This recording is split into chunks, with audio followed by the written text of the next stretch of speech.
বেশ অনেকদিন হয়ে গেছে আমি চাদর চেঞ্জ করি না। চেঞ্জ করি না মানে ধুই কিন্তু নতুন কোনো চাদর পাতি না। ওই একটা চাদরকেই সকালবেলায় তুলি আবার মেশিনে ধুয়ে ওটাকেই আবার সন্ধ্যেবেলায় পেতে দিই। তো নতুন করে আর চাদর পাতা হয় না। আজকে এটাকে বের করেছি যে না আজকে একটা নিউ লুক দিই খাটের। আমি বাড়ি থেকে আসার সময় অনেকগুলো বেডশিট, পিলো কভার নিয়ে এসেছিলাম। কিন্তু এখানে তো ওই ক্লজেট গুলোতে শেলফ থাকে না সে কারণে জামাকাপড় গুছিয়ে পাট করে রাখা যায় না। আমরা কতগুলো বক্স কিনেছি তার মধ্যেই ঢুকিয়ে সেগুলো রেখে দিয়েছিলাম।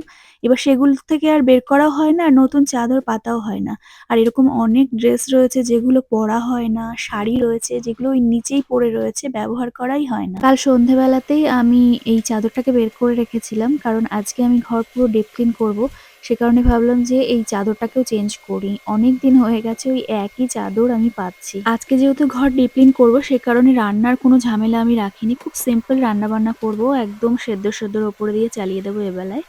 আর রাতের বেলায় দেখা যাবে কি করব। আমি এখানে প্রত্যেকটা জিনিসকে নিজের মতন যত্ন করে গুছিয়ে পরিষ্কার পরিচ্ছন্ন করে রাখি। অথচ দেখুন ইন্ডিয়াতে আমার দুটো ফ্ল্যাট পড়ে নষ্ট হচ্ছে।